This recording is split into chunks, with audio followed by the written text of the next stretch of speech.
I might have to make this message 2 messages, because I see it's so important that we go back over and see more clearly what the Lord revealed to me in the last message. It was something I never seen before.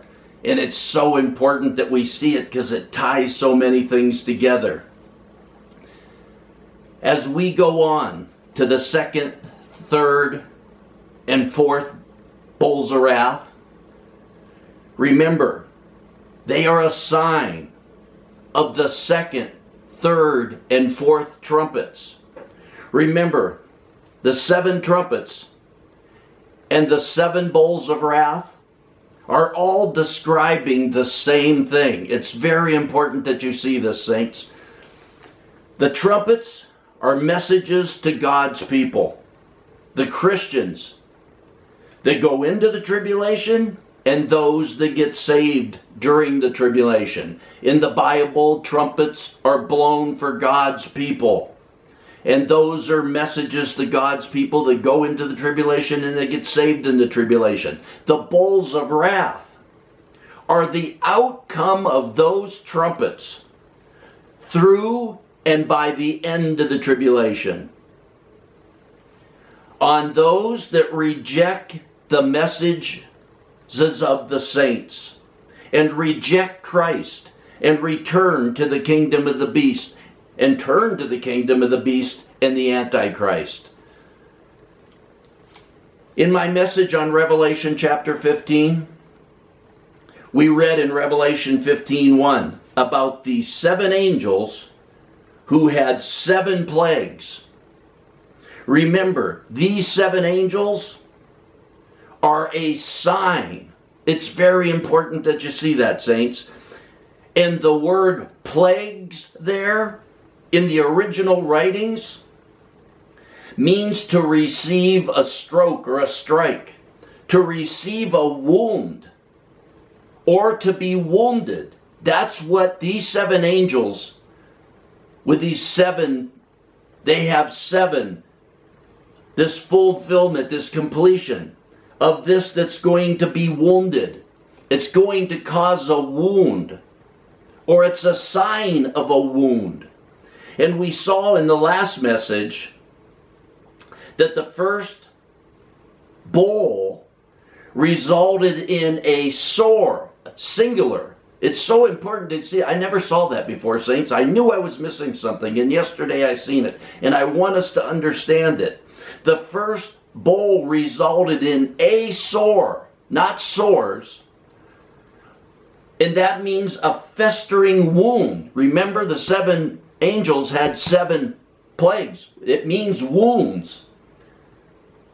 7 is the number of completion, the perfection of something.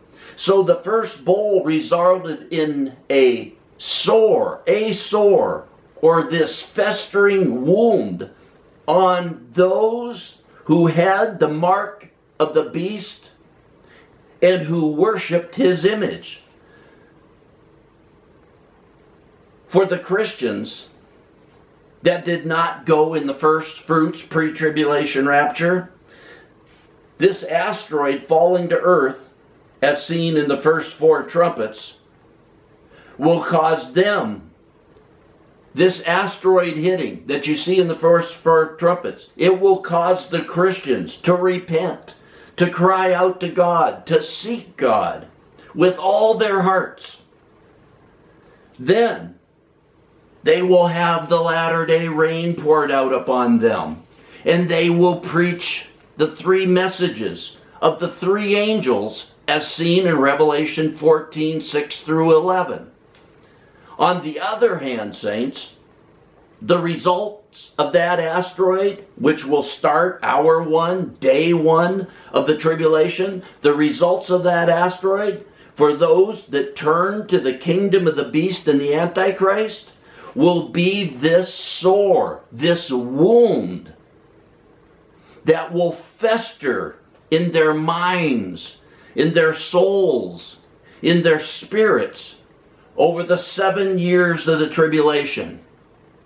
The end result of this will be a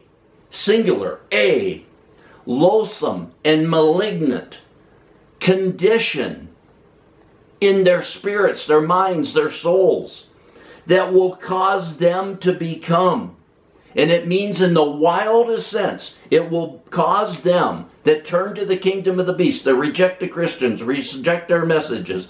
This will cause a sore, a condition, a loathsome and malignant condition that will cause them to become, and this means in the wildest sense, bad, evil, worthless, depraved, malicious, and slothful.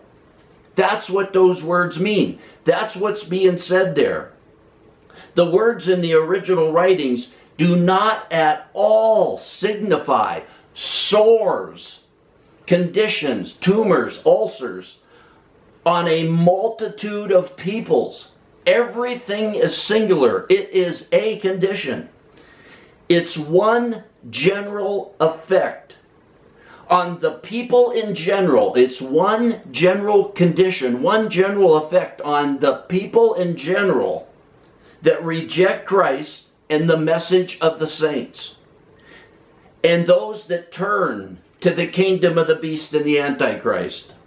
The result of those that reject Christ and the preaching of the saints during the tribulation will be this worthless, depraved, evil condition that is outside of God's purpose. God will have no purpose in them. Only the wrath of God is before them. They will have turned from Christ. God is making people choose a side. That asteroid is going to set up a condition that you must choose a side. For those, the saints and those that get saved, it's a message from God. For those that reject God, reject Christ, reject the message of the saints, and turn to the kingdom of the beast and the antichrist, it brings about this loathsome condition that brings them into an evil, depraved state, and the wrath of God will be abiding upon them.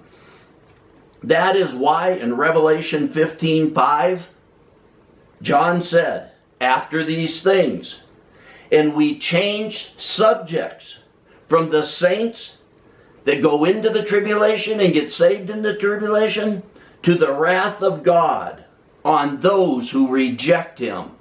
So saints, it's so important to see that this first trumpet and this first bowl of wrath are so tied. The saints, those that are foreknown by the Father, will turn to God and repent and prepare the way of the Lord. Those that turn and reject Christ and the message of the saints, they will have this sore, this festering wound, this condition that will come upon them and will increase, and it'll affect their mind, their soul, their spirit as they reject God, reject Christ, reject the saints, and turn to the kingdom of the beast and the antichrist. And the wrath of God, which we're now entering to, will abide upon them, because they will, and through that will have this condition that'll bring them to this evil, bad, depraved, malicious condition that will fester throughout the 7 years of the tribulation, resulting in them being eternally separated from God. And now, after this, I think I'm going to make this one separate message again, because it's so important that we understand that. And now we're going to go on in the next message to the second, third, and fourth trumpet and bowl of wrath, because they're describing the same thing, and we're going to see that so clearly as we're entered the book of Revelation in this higher place, in this revelation of the Son of the living God.